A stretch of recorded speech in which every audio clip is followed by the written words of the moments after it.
E aí, quando a gente fala, né, de líderes, empreendedores, vocês sabem as dores e alegrias de quem toca um negócio próprio, né, e sabe as dores e alegrias de toda a transformação digital que estamos vivendo. Não apenas de processos, mas de toda a operação da empresa, entregas, da cultura corporativa, enfim, fazer a transformação digital ou não sobreviver, não tem outro caminho. Então, como a gente faz? Agora nós vamos ouvir quem sabe como fazer. O Chief Information Officer da Elo, Hamilton Bertelli, com a transformação digital. É o tema, então, dessa palestra. Hamilton, seja bem-vindo. Obrigada pelos aplausos. O tempo agora é seu. O tempo é seu. Bom dia, pessoal. Bom dia a todos. Estou aqui entre vocês e o almoço. Vamos tentar fazer isso super interativo. Estou super inspirado aqui pela palestra do Renato, esses dados que acho que dão um pouco para a gente da perspectiva de quanto o nosso consumidor está mudando. E estou aliviado ao mesmo tempo, porque não vou contradizê-lo. Então, o que eu vou falar aqui, eu vou corroborar muito com o que está dito lá, e, no fim das contas, a transformação digital ela é marginalmente sobre tecnologia e ela é muito sobre gente. E esse é um tema que a gente tem que ter em perspectiva quando a gente está fazendo a nossa transformação.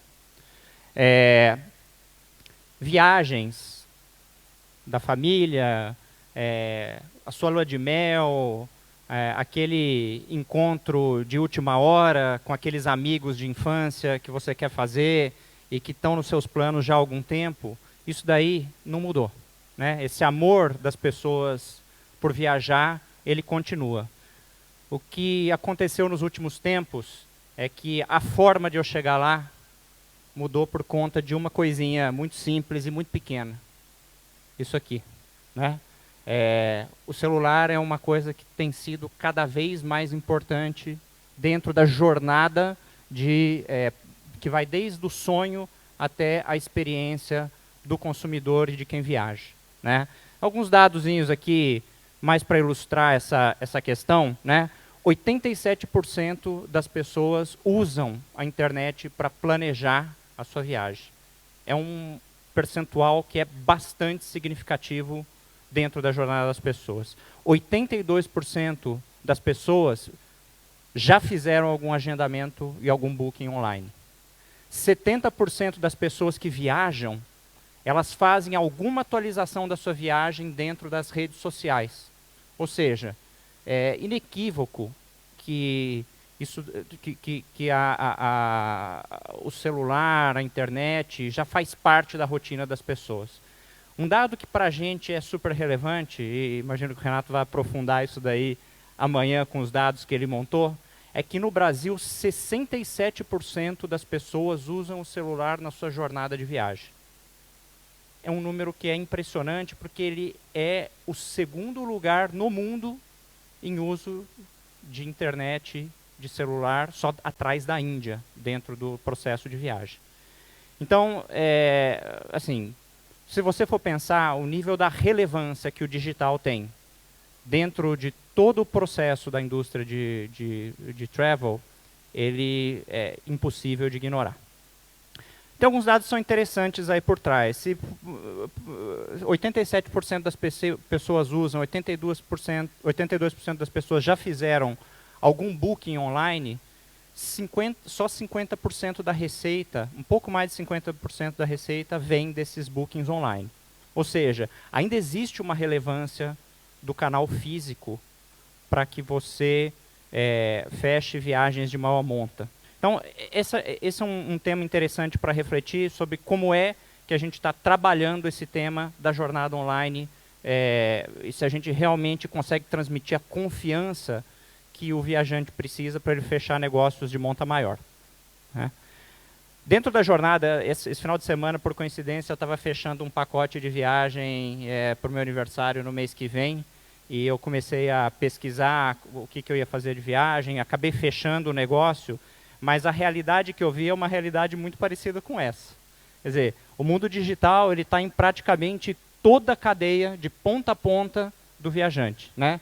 Desde a busca, metabusca, OTAs, seguro, o booking da reserva. Quer dizer, existe uma quantidade de opções que ela é extremamente grande e extremamente relevante.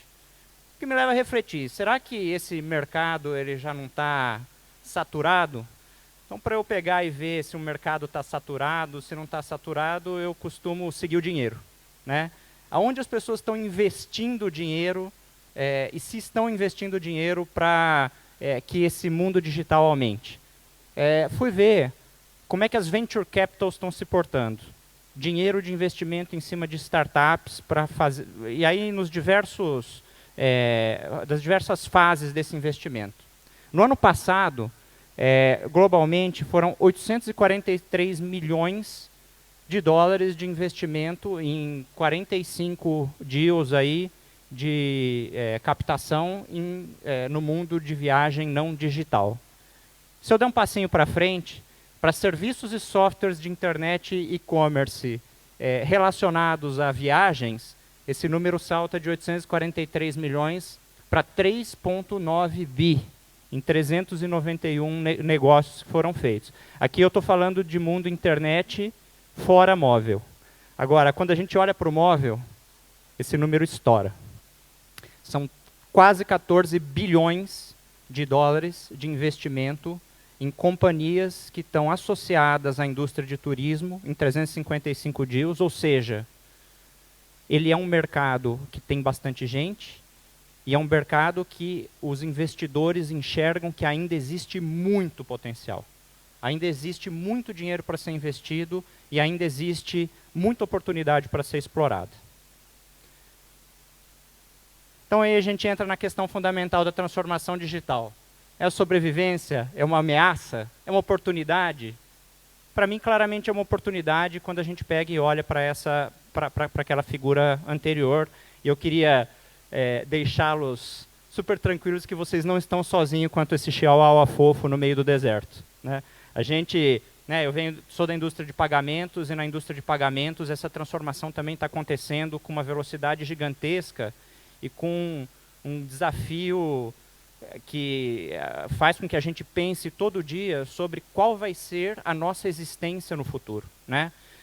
Pagamentos peer-to-peer, que desintermediam uma boa parte da cadeia, pagamento com voz, que está começando a ficar cada vez mais intenso nos Estados Unidos em particular, carteiras digitais. Então, se você for ver como é que a nossa blockchain, então se você for ver como é que a nossa indústria também está sendo desafiada, é algo que nos faz ter que se mexer e trazer para a pauta e para a estratégia essa questão da transformação digital a todo momento, a ponto de a gente ficar pensando qual é o nível de canibalização do nosso negócio que a gente precisa colocar ano a ano para a gente não morrer no nosso negócio tradicional daqui a 5. Tá? A gente está nesse processo de transformação, né? E eu queria compartilhar com vocês 5 passos estratégicos do como fazer, né? São passos que a gente está dando e que têm sido muito felizes para a gente, no sentido em que a gente está realmente tendo a oportunidade de rever e revisitar o nosso negócio de uma maneira que a gente não revisitou antes. O primeiro deles, e vocês vão me ouvir falar muito sobre isso, é estratégia digital. Ser digital não é sobre tecnologia. Tecnologia é um grande habilitador da digitalização. Mas ser digital significa, primeiro, ter o cliente e o consumidor no centro de todo o seu mindset, né? Digitalizar a experiência do cliente na medida em que o digital e a tecnologia se faz presente dentro da jornada dele.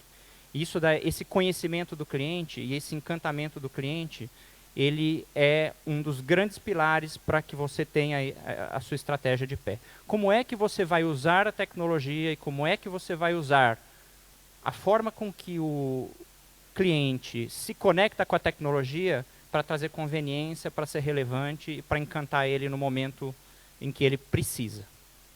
Segunda coisa, digitalizar o cliente não diria, honesto se você não tiver a tua empresa com mindset digital e com os processos digitalizados. É muito difícil você conseguir ter uma mentalidade de cliente digital se dentro de casa você for arcaico e orientado a papel. Se você não estiver continuamente buscando tecnologias para melhorar os processos, para ganhar agilidade, para ganhar escala. Então, digitalizar a empresa é tão importante quanto digitalizar a forma com que você entrega valor para o teu cliente. E na medida em que isso acontece, você começa a abrir portas. A primeira porta é a porta de digitalização, é de melhoria interna. Como é que eu melhoro o meu negócio atual usando essa perspectiva de introdução da tecnologia para melhorar a eficiência e melhorar a experiência, né? A gente nunca pode deixar de lado quais são as fortalezas do nosso negócio. E é sempre importante você olhar para elas quando você está propondo novos negócios.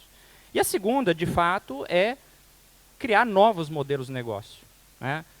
O que a tecnologia trouxe foi escala, velocidade, preço para você construir coisas que eram inimagináveis no passado. Você não conseguia ter plataformas tão gigantes como plataformas hoje, por exemplo, como dentro da indústria aqui, o Airbnb. Se fala muito de Airbnb em todas as discussões de transformação digital, mas muito mais porque foi um modelo de negócio muito criativo e que foi habilitado pela tecnologia e não a tecnologia que está por baixo do Airbnb em si, por exemplo, né? Essa questão da estratégia digital é fundamental. Não dá para pegar e colocar um monte de dinheiro na mão do CIO e falar assim, olha, a transformação digital é sua, começa a criar essa nova cultura na empresa. Isso daí, para ser bem sucedido, ele é um mandato da companhia como um todo, e em geral, começa na presidência, começa no CEO, começa no board. Essa é uma primeira grande mensagem que eu queria compartilhar com vocês. Segunda coisa é agilidade na hora de fazer negócio. Imagino que vocês já devam ter ouvido falar um acrônimo, uma sigla em inglês que se chama VUCA. VUCA significa volatilidade, incerteza, complexidade e ambiguidade. Esse daí é a sigla que caracteriza a era que a gente vive. Então, assim, no fim, a gente está num ambiente que é altamente volátil, em que a incerteza é extremamente grande, a complexidade para você resolver os problemas é muito alta e você não tem condições de planejar, como você tinha no passado, para 5 anos para frente. Então, você como organização, você precisa se preparar para ser ágil. E o que é ser ágil? É ser adaptável para reagir às mudanças do mercado, né? Significa ter adaptabilidade, flexibilidade, velocidade para você aprender rápido e tomar decisões e melhorar continuamente. Responder a ciclos cada vez menores. Então, se você for para frameworks super consagrados de portfólio, de projetos que o McKinsey tem, Horizonte 1, coisa de curto prazo, Horizonte 2, médio prazo, que vai se incorporar no seu core business, Horizonte 3, novos negócios, e geralmente os novos negócios estão há 3 a 5 anos. A realidade a tecnologia está andando tão rápido que esses ciclos de 3 a 5 anos eles estão caducando. Está fazendo cada vez menos sentido você pensar em Horizonte 3 daqui a 3 anos, porque não está tendo tempo de pensar e de se planejar e de se preparar para daqui a 3 anos lançar um novo negócio, porque tem uma startup aqui do seu lado que já está fazendo esse negócio, está precisando só um pouco de dinheiro para escalar.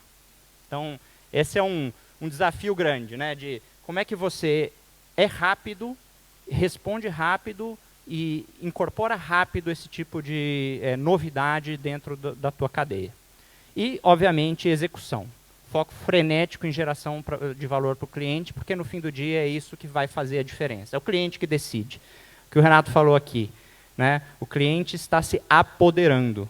E ele quer ser proprietário da decisão completa do itinerário dele, da forma com que ele quer viajar, da experiência que ele vai ter de viagem. Então, esse foco no cliente é o que vai fazê-lo decidir pelo teu serviço em detrimento de outro. O que é agilidade? Eu já ouvi falar disso, né? Eu já sei o que é ser ágil. É aquele tal de squad, lean, tribo que tem no Spotify, né? Todo mundo trabalha junto, é negócio e tecnologia, é aquela cultura de startup que todo mundo vai de bermuda. By the way, lá na Elo pode ir de bermuda também, mas não é por causa disso.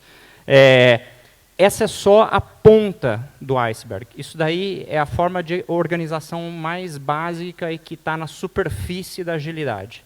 No fim, agilidade tem a ver com um monte de outras coisas, né? Tem a ver com gestão de portfólio, tem a ver com como é que eu faço a gestão do orçamento, tem a ver como é que eu inovo, tem a ver como é que eu dou incentivo para as pessoas serem cada vez mais donas do negócio, que tenham esse comportamento, uma carreira que seja interessante para as pessoas. Quer dizer, agilidade ele não tem a ver só com implantar o tal do Scrum, ou tal do Safe, ou se organizar como Spotify. Ele tem a ver com a incorporação disso dentro da estratégia, uma grande mudança de cultura e mudanças operacionais que também são importantes dentro da companhia. Terceiro ponto. Isso aqui, acho que eu imagino que para vocês seja algo que estejam na alma de vocês, né? A jornada do cliente mais dados que levam a um nível de personalização extremo, né? Quero contar rapidamente uma experiência que a gente está tendo com essa questão da jornada do cliente. A gente tem um dos nossos squads, ele tem o objetivo, e o nome dele é Meu Cartão Favorito. É transformar o Elo Nanquim no cartão favorito do portador de alta renda, e a gente começou a pesquisar profundamente como é que era a jornada desse portador, né? 81% dos nossos portadores de alta renda, ao longo do ano, gastaram em viagens. Fizeram algum pagamento em viagem, seja para comprar passagem, seja para fazer um booking de hotel, seja para alugar um carro, seja para fazer um gasto fora da sua base. E aí a gente começou a entender que desses 81%, só 11% estavam fazendo gastos em viagens internacionais. E aí a gente começou a revisitar o nosso portfólio de benefícios. Assim, os benefícios que eu dou, eles são super relevantes para o viajante internacional. Como é que eu aumento a relevância dos nossos benefícios para o viajante nacional? E aí a gente começou a lançar, começou a fazer a sala VIP, começou a pegar, e até para o próprio viajante internacional, lançamos o chip internacional, que é uma coisa que é super específica para o brasileiro, você não vai encontrar outra coisa similar no mercado. A gente colocou o cartão para dar mais milhas do que os outros cartões. Então, tudo isso baseado na perspectiva do estudo que a gente fez da jornada do nosso portador, né? Isso daí, no mundo de viagens, ele é muito, muito baseado em micromomentos, né? São momentos que vão desde o sonho da viagem até o planejamento da viagem, passando pela reserva, e ao você chegar na viagem, você querer muita ajuda e muita guia para ter a melhor experiência dentro daquele sonho que você realizou. Então, esse é o tipo de coisa que, na medida em que você tem acesso aos dados do cliente, você consegue prover uma experiência absolutamente diferenciada que ele vai querer voltar para você. Isso faz parte fundamental da transformação digital, e isso precisa estar incorporado dentro do plano de transformação. Essa parte aqui tem a ver, e essa a gente tem um carinho enorme de fazer, porque esse está muito relacionado com tecnologia, que é uma estratégia de ecossistema. Eu, como companhia, eu não posso mais ter a pretensão de achar que todos os grandes talentos têm o meu crachá, né? Eu acho que a gente luta muito para trazer as melhores pessoas, para construir os melhores times, os times mais talentosos dessa indústria, dentro da minha equipe, mas a gente precisa reconhecer que tem muitos talentos que estão surgindo por aí, que estão cada vez mais empreendedores, querem trabalhar muito mais orientados a um propósito pessoal, e que se a gente não estiver se conectando com essas pessoas, a gente provavelmente não vai estar tendo o melhor para a nossa companhia. E na medida em que se caiu demais o custo para empreender, se caiu demais o custo para fazer tecnologia, se caiu demais o custo para você transformar uma ideia em realidade, eu preciso, de fato, criar uma forma de eu me relacionar com esse mundo fora das minhas quatro paredes, né? Eu acho que isso acontece muito aqui dentro da indústria de viagens.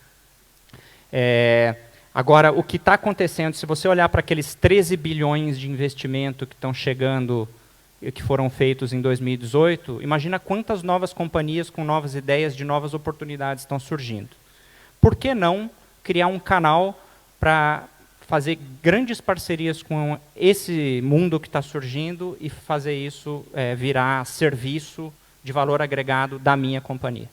Né? Então, essa estratégia de ecossistema que envolve inovação aberta, que envolve startups, que envolve hackathons, que envolve fazer programas de aceleração, são coisas que, no fim do dia, acabam se transformando em valor agregado mais rápido para você, em mais curto espaço de tempo, com um custo muito menor do que você ter grandes estruturas de pesquisa e desenvolvimento dentro de casa.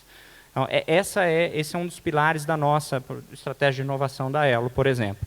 Tanto para capturar valor que está fora, e a gente está acelerando aí 6 startups já, que a gente está buscando lançar produtos no curtíssimo prazo, mas também oferecendo os nossos serviços para parceiros que estão dispostos ou que não têm, por exemplo, mecanismos de antifraude, ou histórico de transações, ou querem pegar e colocar um cartão da Elo tokenizado dentro do seu app. São coisas que a gente pega e oferece e vende valor agregado que a gente executa white label para quem quiser oferecer.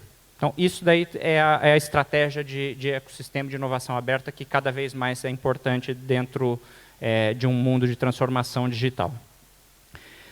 Para isso acontecer de maneira consistente, aí do lado de tecnologia dentro das empresas, é muito importante que essas coisas, esse ecossistema se integre rápido ao seu core business. Né? A gente optou por uma implantação de uma plataforma muito rica de APIs, né? E isso daí são interfaces que a gente cria entre os nossos sistemas e os sistemas de quem a gente faz parceria, para que rapidamente esses serviços se integrem ao nosso core. E para que rapidamente os nossos serviços se integrem ao core de alguém. Né? A gente conseguiu, por exemplo, em 2 meses e meio, no final do ano passado, fazer uma plataforma absolutamente nova de benefícios com parceiros, que a gente normalmente demoraria 8 a 9 meses. Então, esse é o tipo de ação que, para você ter a agilidade que se propõe, você precisa colocar no ar, aí do ponto de vista de chassi tecnológico, para que o negócio tenha o time to market que se espera. Então, eu diria que esses aqui são os grandes 5 pilares da nossa transformação. É uma jornada, não é uma coisa que acontece de uma hora para outra, não é um projeto de 6 meses, 1 ano que você vai colocar, é um projeto que você tem ganhos incrementais, é importante que você planeje isso com consistência, e principalmente porque envolve mudanças estratégicas, organizacionais e de cultura importantes. Acho que essa é a parte mais complexa do processo de transformação. São as mudanças de gente. Né? Tem que ser perseguida com velocidade, determinação e foco no cliente, porque a opção já não existe mais. Né? Se demorar muito para seguir, a tendência é que algum daqueles 13 bilhões aí de investimento em novas empresas venham e rapidamente ocupem um espaço por ter encontrado uma oportunidade de trazer uma experiência melhor. Eu queria terminar essa conversa com uma reflexão, e até capitalizando um pouco em cima do Grey Power, mas mais do que capitalizando em cima do Grey Power, eu queria provocar o quanto a indústria pode mudar dada a tecnologia.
dementia, they have memories often locked deep inside their brains that they can't access. And one way to access those memories is through what we call reminiscence therapy. And reminiscence therapy, in a nutshell, is really just sitting with someone and looking at, say, images of their past, wedding photos, or images from when their children were born.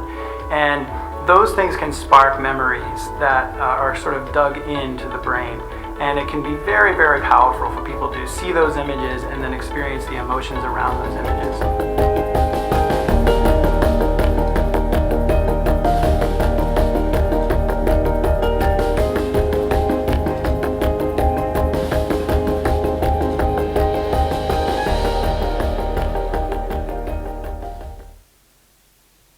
Viajar é experiência, viajar é emoção, viajar é levar uma pessoa de um lugar rotineiro para um lugar inexplorado, um lugar querido.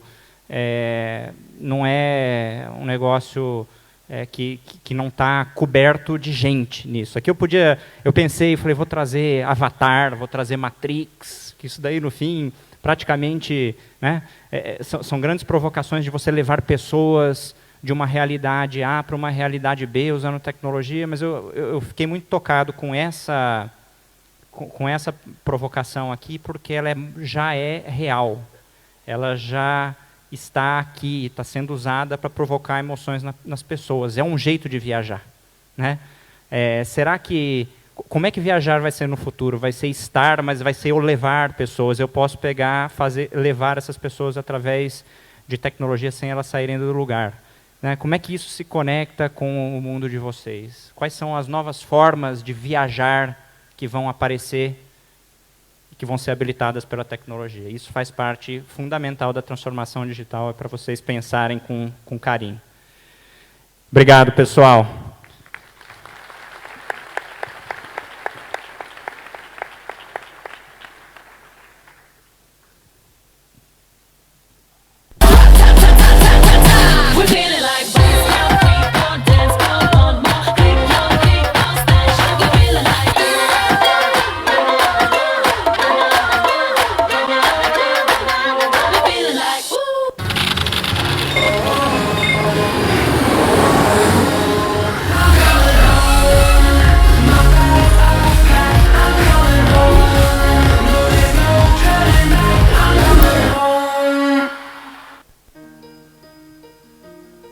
Os pequenos negócios são importantes para milhões de brasileiros. Para os jovens que procuram seu primeiro emprego e para idosos que já se aposentaram. São importantes para aqueles que acordam às 5 da manhã e para aqueles que vão dormir às 5 da manhã. São importantes para as pessoas que sempre sonharam em ter seu próprio negócio e por isso não medem esforços para vencer. Os pequenos negócios são a maior engrenagem social do país, porque aquecem a economia, geram renda e empregos e criam muitas oportunidades. 70% da população economicamente ativa dependem do trabalho dos pequenos negócios. Todos os dias, milhões de brasileiros acordam com novas ideias que surgem dentro de um pequeno negócio. E essas ideias ajudam a melhorar a vida de outros brasileiros. Foi isso o que a Samar e o Niged fizeram recentemente. Eles já tinham o restaurante Salim Sou Eu em Brasília, quando decidiram lançar em larga escala um dos produtos que faziam em seu restaurante. A pasta cremosa de alho, que encantava seus clientes, passou a ser vendida em pontos comerciais da cidade, como supermercados e mercearias. Os amigos, conhecidos, pessoas experientes, consultores, falavam assim, vocês são loucos de pensar em criar uma fábrica desse tamanho no meio da crise. Mas nós tínhamos certeza do nosso produto. Então, assim, já estamos hoje com mais de 300 pontos de venda. A inovação é o melhor caminho para driblar qualquer crise. Quem também faz a diferença com seu pequeno negócio é o George, o Luiz e a Marilei, da EGL Engenharia, que já atua no mercado há 15 anos, gerando números crescentes de empregos diretos e indiretos. Como empresa de engenharia, a gente sempre tentou se espelhar, a gente sempre focou muito nas grandes construtoras, nas grandes empresas, a gente sempre via essas empresas como referência e tentou montar uma estrutura que parecesse com aquilo. A gente se reconheceu melhor como pequena empresa e aprendeu a se adaptar melhor para a realidade desse tipo de mercado. Então a gente aprendeu, por exemplo, a enxugar custos ou ampliar nossos custos de acordo com a necessidade efetiva e com a demanda efetiva que a gente recebesse. A EGL hoje é uma empresa que a gente emprega em Brasília 20 pessoas, no nosso quadro permanente aqui, e cada projeto que a gente começa, normalmente são em cidades espalhadas pelo Brasil, aumenta um pouco a nossa equipe local e também faz muita contratação nos locais onde os projetos são executados. É assim que os pequenos negócios ajudam o Brasil a crescer e se fortalecer economicamente e socialmente, gerando empregos, renda e desenvolvimento. E o Sebrae está ao lado desses empreendedores, estimulando o conhecimento, a formalização, a redução da burocracia e a melhoria do ambiente legal para que os pequenos negócios brasileiros tenham cada vez mais histórias de sucesso. Sebrae. Muito bem, obrigada a vocês que ficaram. Antes do almoço, eu tenho uma história incrível para contar para vocês. Vocês gostam de história incrível? Sim, muito bem.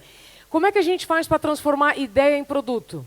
Ou a gente aprende errando, aliás, a gente só acerta errando bastante, ou a gente tem a orientação de quem é especialista para ajudar, então, a tirar as ideias do papel e colocar na prática. Eu quero chamar agora aqui um cara muito bacana, meu conterrâneo. Ele era advogado e, em pouco mais de um ano, ele conseguiu transformar uma propriedade familiar num baita negócio de sucesso pertinho de Curitiba. Vamos receber, então, o Marcelo Simão, da empresa Muro Alto, lá do Paraná.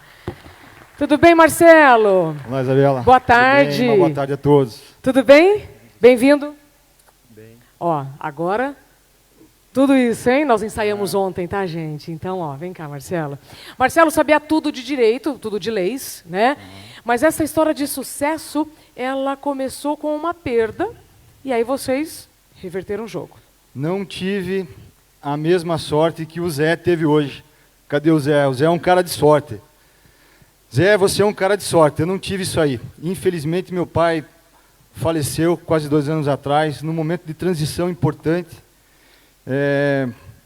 No local lá, o Muro Alto, nós tínhamos um projeto.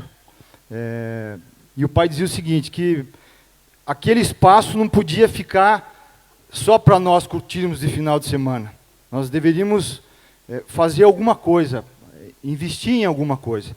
E aí o pai foi, eu fiquei com um projeto para fazer um espaço para 350 pessoas, de 1,5 milhão, para casamento, enfim. Não contente com isso, eu achei que deveria fazer uma busca maior, uma pesquisa maior, e aí veio a ideia de fazer um centro de eventos. 700 pessoas, amplas salas, um investimento de 3,5 milhões. Como eu tinha feito no Sebrae o Empretec, que me deu uma visão bacana de negócio, a advocacia não tinha me dado isso, eu conheci a Patrícia no Sebrae, Patrícia Albanês, e a Patrícia de primeira conversa falou, tá, você vai fazer um empreendimento social lá. No final de semana, para utilizar o espaço no final de semana. E o dia de semana, o que você vai fazer? Segunda, terça, quarta, quinta? Vou fazer um empreendimento voltado ao público corporativo, né? Empresas. Então, aí ela me falou, você vai investir 3,5 milhões, sem a mínima experiência, num momento de crise. Ela falou, não, vamos fazer uma pesquisa de mercado. E aí... Tudo mudou. Tudo aconteceu. Tem uma frase do Saramago que é assim, a gente só vê a ilha quando a gente sai da ilha, né? Então, a Patrícia, do Sebrae do Paraná, que tem a linha do tempo, vem para cá, vai contar, então, rapidamente, antes do almoço, só a missão, né? Tá todo mundo com fome, mas essa história vale a pena, garanto para vocês. Bem-vinda, Patrícia. Muito obrigada. Pessoal, é um prazer estar aqui com vocês para contar a história do Marcelo, aqui do Muro Alto. Então, o Marcelo, ele, quando chegou até nós, ele era esse cara, né? Um advogado, formado em Direito, com um grande espírito empreendedor, ele tinha acabado de fazer o Empretec. O que ele buscava, né? Ele visualizava uma oportunidade de negócios, ele estava buscando desenvolver as suas atitudes empreendedoras, queria saber da viabilidade desse novo negócio e buscava uma profissionalização no setor, uma pessoa de uma área completamente diferente. E aí a gente foi trabalhar dentro desse perfil de empresário, o que o Sebrae poderia oferecer. E começamos com o trabalho dentro do segmento, dentro da pesquisa de mercado, né? Me assustou, ele falou, vou investir 3 milhões, eu falei, então, peraí, vamos investir 3 milhões com segurança, então ele começou investindo numa pesquisa de mercado, ele já tinha feito o Empretec, que desenvolve as atitudes empreendedoras, né, que todos nós temos, mas a gente precisa exercitar isso, o Empretec é um curso para isso, e a gente começou a organização da empresa dele por meio do que nós chamamos lá no Paraná de selo da qualidade, mas nada mais é do que a organização da empresa em busca da excelência, com foco em gestão, processos, infraestrutura, serviços e qualidade do empreendimento. Então, a gente é o arroz com feijão do Sebrae aqui e, até mais recentemente, ele tem investido bastante no Sebrae Tech, que é inovação e tecnologia, coisas que o Sebrae faz e trabalha em todo o território nacional. E o que era a empresa, né? Então, ele tinha a área, e quando ele faz a pesquisa de mercado, e a gente vê que, com as características que nós temos ali em Curitiba e região, o foco é mercado corporativo para um espaço de experiência, ele começa a investir com muito mais segurança. Então, ele começou a estruturar espaços, né? Como esse daí é o Espaço Anhangava, que é lindo, que explora a paisagem local, já climatizado, com a possibilidade de escurecer, com um momento para fazer, com muitas tomadas, né? A gente conversou sobre isso, o perfil do cliente. Ele amplia espaços que ele tem para servir almoço, para explorar essa área linda que ele tem ali, mas tudo isso com muito mais segurança. E aí ele vai apresentar o que é a Muro Alto hoje. Vamos lá, o Muro Alto está a cerca de 30 minutos do centro de Curitiba, a 25 minutos do aeroporto internacional, aí à vista do Anhangava, muito próximo, a toda a área tem 14 mil metros quadrados de calçamento. Uma praça central onde as empresas geralmente fazem a dinâmica em grupo, o espaço de refeitório, as salas, o espaço graciosa. Todo o trajeto é asfaltado, essa é a praça. E eventos? Quais que vocês já fizeram? Os eventos, as empresas. Foram eventos de empresas como Boticário, Caixa Econômica, o próprio Sebrae é cliente nosso. Em seguida vai passar um evento onde foi o lançamento da linha Ducati 2019 no nosso espaço. Foram 80 participantes, convidados. Fogo de chão com o nosso forte. A apresentação do produto, né? Teve a Polícia Rodoviária Federal como parceira nossa também, acompanhou todo o evento. Ou seja, deu certo. Deu, está dando muito certo, muito certo. Está aí algumas imagens, então, desses últimos eventos, né? A apresentação do produto, em seguida teve um test drive dentro da área, são 240 mil metros quadrados, a área inteira murada. O próximo evento é um evento que já está fazendo referência lá em Curitiba, que é um evento fechado de super carros. O último evento deram 90 carros com 250 pessoas. Tem patrocínio de várias empresas relacionadas a automóveis lá de Curitiba. E é um day use que o participante tem fantástico. Nesses eventos nós locamos aí simuladores, com a participação exclusiva de empresas grandes, revendedoras, Grupo Servopa, que é um grupo forte lá no Paraná, e a patrocinadora oficial do nosso evento é a Audi Curitiba. Maravilha, com todos esses clientes, com todos esses eventos, Patrícia, como é que estão os resultados financeiros? Qual a expectativa para o Muro Alto agora em 2019? Então, vamos lá, ele começou efetivamente a operação em 2017, o faturamento até abril de 2019 já é igual ao faturamento que ele teve no ano de 2018. Em 2018, ele teve um crescimento de 325%, e a expectativa deste ano é que ele cresça 10 vezes mais do que no ano passado. Então, está aí o que é o Marcelo Simão, empresário hoje, né? Inclusive, sexta-feira passada, ele não sabia, ele foi premiado, dentre 118 empresas que nós temos no estado concorrendo ao selo de qualidade, como uma das 3 melhores empresas na categoria de espaços e eventos do Paraná. Ou seja, Falei para vocês que a história é incrível e contra números, contra fatos, né, não argumentos. Então, Marcelo era advogado, agora um empresário de sucesso. Para a gente encerrar, Marcelo, qual é a mensagem que mais fica sobre essa atitude que você tomou em procurar ajuda? Porque às vezes a gente não quer procurar ajuda, né? A gente acha que a nossa ideia é tão genial e não procura ajuda. Então, o que você diria agora para os nossos agentes de turismo? Vou dar mais um exemplo do Zé. O Zé tinha um pai. Eu, infelizmente, não tinha o pai que podia contar com essa operação e, em substituição ao senhor Guilherme, eu tive o Sebrae, que foi um pai para nós, nos auxiliou nesse mundo corporativo que está dando tanto resultado e estou fazendo bastante sucesso. Vamos em frente. Obrigada, Marcelo. Obrigada, Patrícia. Parabéns. Vida Obrigada. longa, Muro Alto, muitos eventos. E agora sim, gente, vamos almoçar. Voltamos pontualmente às 14h. Obrigada.